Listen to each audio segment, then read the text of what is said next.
Shalom. First and foremost, all praises to Yahweh, Bahasham, Yahawashi, Bahasham, Rakha, Kodash. Double honor to the apostles and to the elders at Great Millstone who rule well.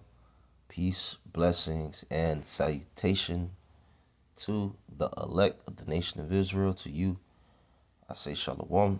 The name of the Heavenly Father is Yahweh. The name of the Messiah is Yahawashi.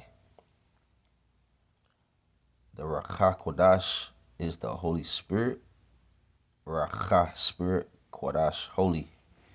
This is Revelation chapter 1, verse 7. Behold, he cometh with clouds, and every eye shall see him, and they also which pierced him, and all kindreds of the earth shall wail because of him. Even so, Amen. So Yahweh is going to send Yahawashi to deliver the elect of the nation of Israel and also to chop down these different nations. These heathen nations will be cut off. 2/3 of our people will be destroyed here in Babylon the Great. It talks about the clouds, which represents a so-called UFO, which are the chariots of Yahweh Bahasham Yahawashi. The angels are in those vehicles, right? So when it talks about the clouds, it's not talking about a nimbus cloud or stratus clouds or cumulus clouds. It's talking about a so-called UFO. But that word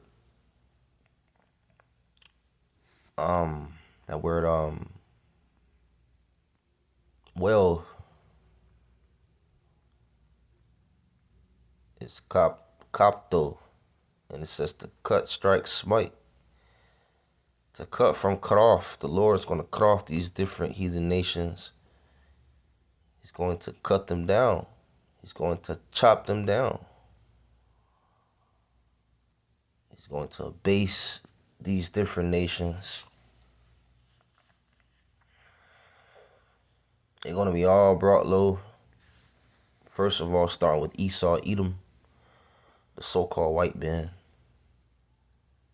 Esau's the end of the world. Jacob is the beginning of it that followeth. Esau's the ending, is the end of this current age. And in the world to come, Jacob will rule. The Israelites, starting with Yahawashi. Right?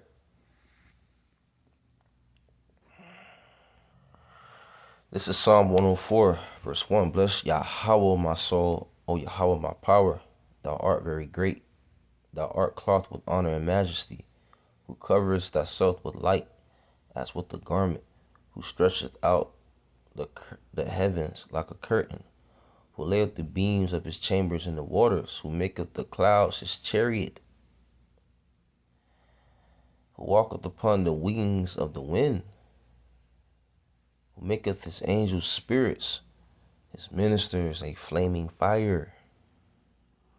The NLT says you lay out the rafters of your home in the rain clouds. You make the clouds your chariot.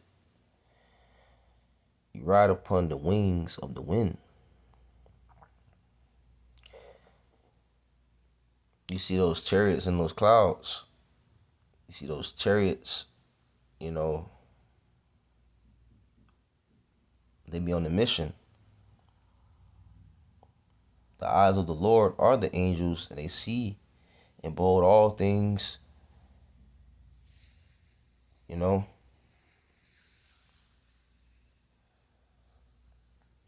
Those angels are in those chariots.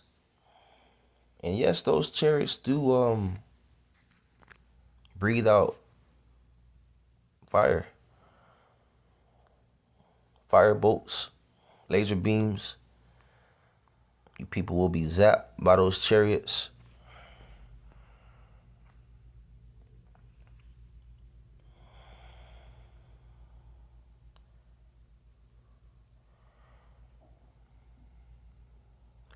This is Psalm 68, verse 17. The chariots of God are 20,000, even thousands of angels.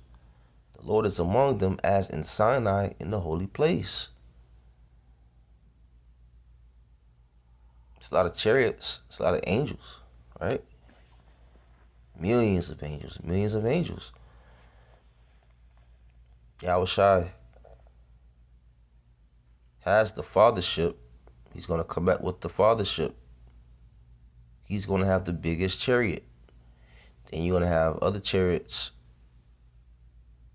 that we're going to witness and people will see as well. But yes, they will see. We all going to see this, and we're going to see Yahawashi's chariot. The prophet Ezra seen Yahawashi's chariot.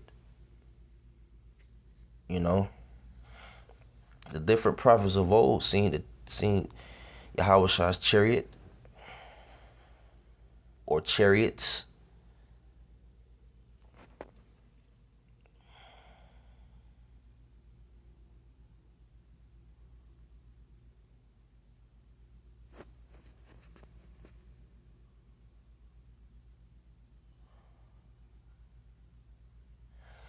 Isaiah chapter 66, verse 15. For behold, Yahweh will come with fire, and with his chariots like a whirlwind, to render his anger with fury, and his rebuke with flames of fire. All right, he's going to punish people in his anger. They're going to feel his hot rebuke. They're going to feel they're going to feel the fire. You know? They're going to feel the fire of the nuclear missiles and of the chariots. Verse 16, for by fire and by his sword will Yahweh plead or judge. For by fire and by his sword will Yahweh plead with all flesh, and the slain of Yahweh shall be many. You see, Yahweh is coming back, and it's not going to be tender kisses, cotton candies, and it's not going to be Hershey's. It's not going to be a beautiful day in the sense of bright, sunny, a beach day. No, it's going to be a day of wrath. For by fire and by sword will Yahweh plead with all flesh. Yahawashi is not playing. You know?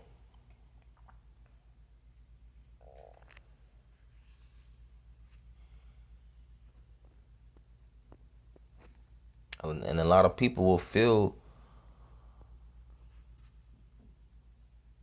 the fire from the chariots and from the nuclear missiles. This Acts chapter 1.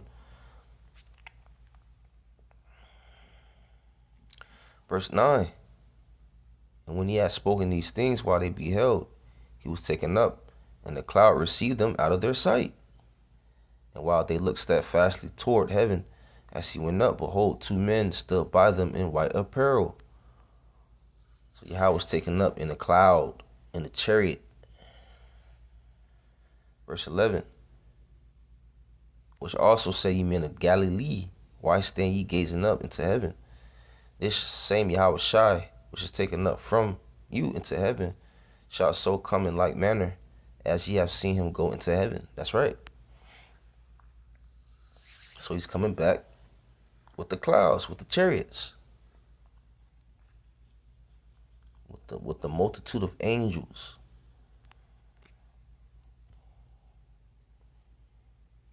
To wage war against these nations, to bring down these different nations, to conquer these different nations. Yahawashi is going to conquer these different nations, man. So that's how Yahawashi is gonna come back in the chariot, in those chariots.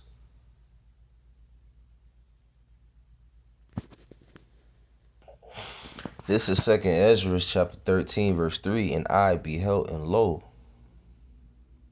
that man waxed strong with the thousands of heaven. And when he turned his countenance to look, all the things trembled that were seen under him.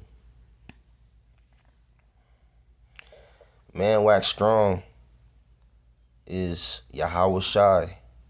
It says thousands of heaven. That's the angels, the heavenly host. It says all the things trembled that were seen under him. So he came in a chariot which was above. So the people are going to be, below. They're going to be shook, spooked, scared. Verse 4. And whensoever the voice went out of his mouth, all they burned that heard his voice, like as the earth faileth when it filleth the fire. And whensoever the voice went out of his mouth, it says voice went out of his mouth. That's the lasers from the chariots, fire from the chariots.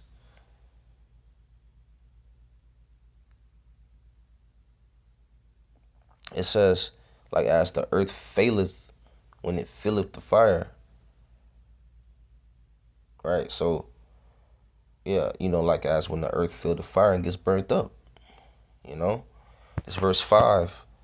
And after this I beheld, and lo, there was gathered together a multitude of men out of number from the four winds of the heaven to subdue the man that came out of the sea.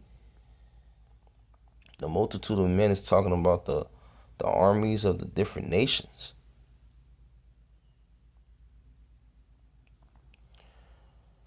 Verse 6.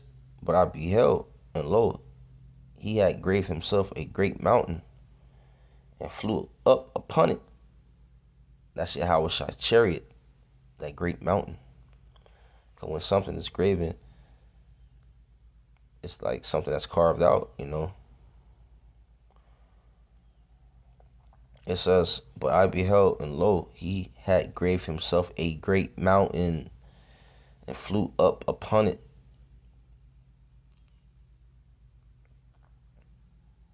It says, but I would have seen the region or place where out the hill was graven, and I could not. Right? Because when something is like carved out, that's pretty much it being graven,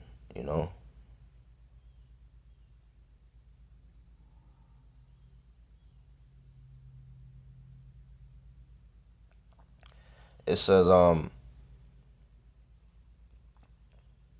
but I would have seen the region or place where out the hill was graven. Once again, when something is graven, that's something that's carved out. Let me say it that way. I think I said it, backwards. But so Ezra was looking to see the whole chariot, but he couldn't. It was very big.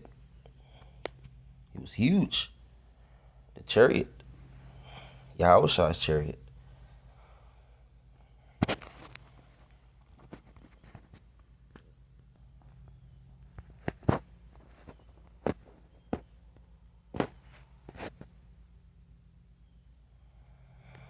This is Revelation chapter 12, verse 7. And there was war in heaven. Michael and his angels fought against the dragon, and the dragon fought and his angels. This is talking about,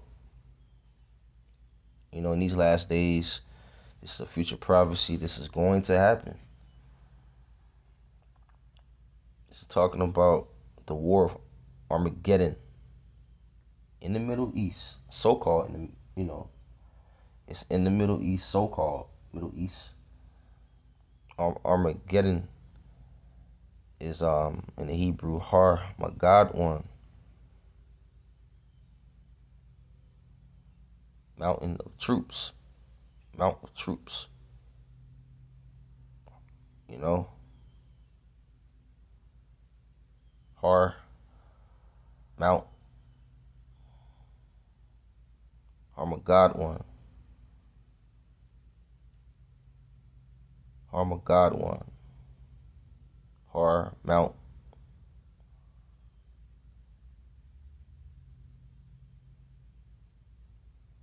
God troop Ma of Harmageddon.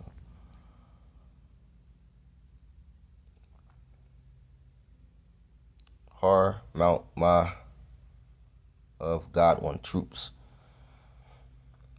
So it talks about war in heaven.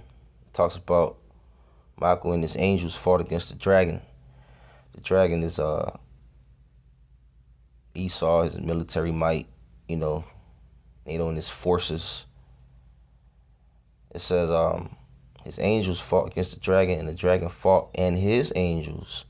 The dragon fought and his angels are the other nations. It's going to be war in heaven.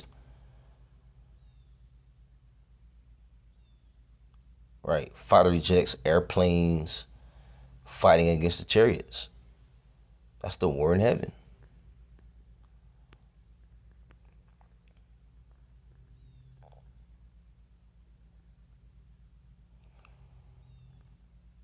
So Yahweh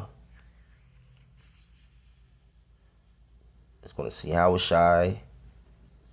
Also, Michael, the archangel, he's going to come back to protect the Lord's people, and he's going to fight against these different nations too. Michael, the archangel.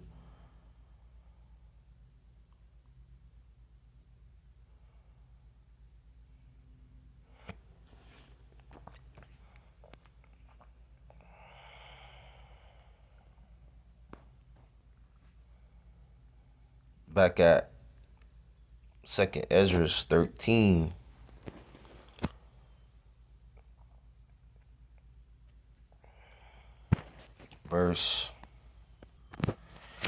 This is 2nd Ezra 13, verse 8. And after this I beheld, and lo, all they which were gathered together to subdue him were sore afraid, and yet durst fight.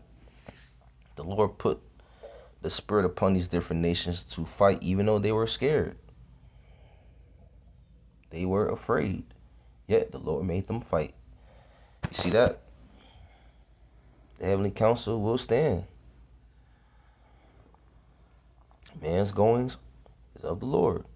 And lo, as he saw the violence of the multitude that came, he neither lifted up his sword, he neither lifted up his hand, nor held sword, nor any instrument of war. It says the violence of the multitude. That's from the planes, the missile silos, fighter jets from these different heathen nations that's going to fight the heavenly host and will lose terribly. But only I saw that he sent out of his mouth as it had been a blast of fire, and out of his lips a flaming breath, and out of his tongue he cast out sparks and tempests. What is this talking about? This is talking about the fire from the chariots. See, verse 11. And they were all mixed together, the blast of the fire, the flaming breath, and the great tempest, which all represent fire from the chariots, the laser beams, and fell with violence upon the multitude which was prepared to fight, and burned them up everyone, so that upon a sudden of an innumerable multitude nothing was to be perceived, but only dust and smell of smoke. When I saw this, I was afraid. And this vision made Ezra afraid.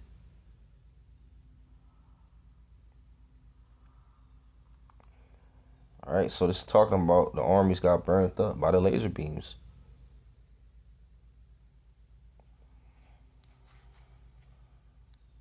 also the nuclear missiles is part of the judgment too. That's how America will be totally destroyed. It's by the missiles, along with the chariots.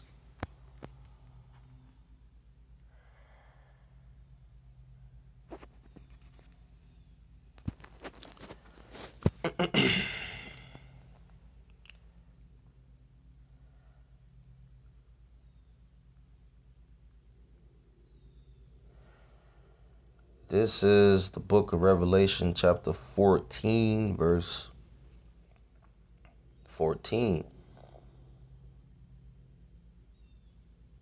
It says, and I look,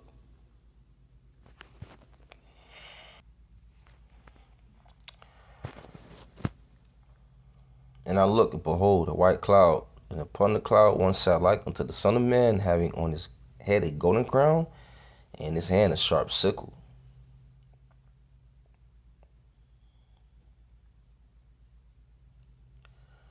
Right. This is talking about Yahawashi, white cloud. It's talking about the chariot. Yahawashi's chariot.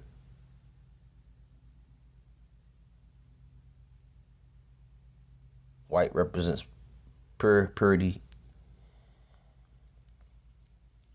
You know.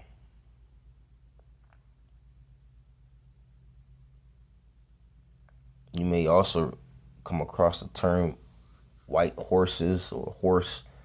Sometimes it's literal, or sometimes horses in the scriptures sometimes may mean the chariots, because horses represents power. Pure power from Yahweh, Bahasham Yahawashi.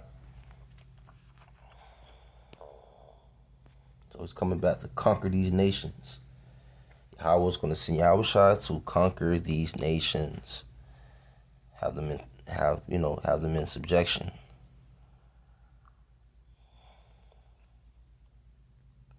He's coming to conquer. That's why it says golden crown.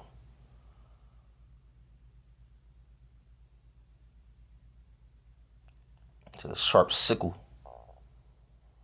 which is a farming tool.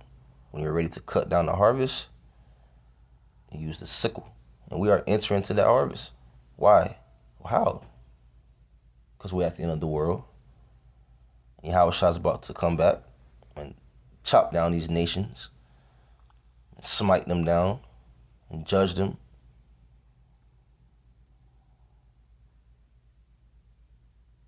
Verse 15. And another angel came out of the temple, crying with a loud voice of him that sat on the cloud, thrust in thy sickle and reap, for the time is come for thee to reap, and the harvest of the earth is ripe.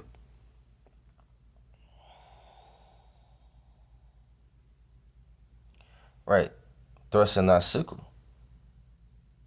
Yeah, now it's time for Yahawashi to get busy. Remember, vengeance is in his heart. Nahum chapter 1, verse 16. And he that sat on the cloud thrust in his sickle on the earth, and the earth was reaped. Right. So in the midst of Jacob's trouble, MOTB, in the midst of chaos, mayhem in the streets, in the midst of all hell breaking loose, right? Yahawashi is going to come back. In the midst of all that, Yahawashi is going to come back to save the elect of the nation of Israel. And also to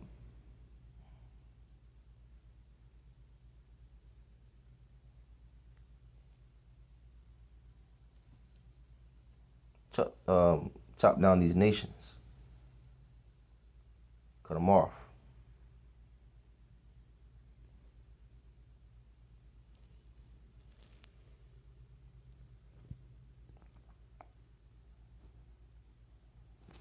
You know.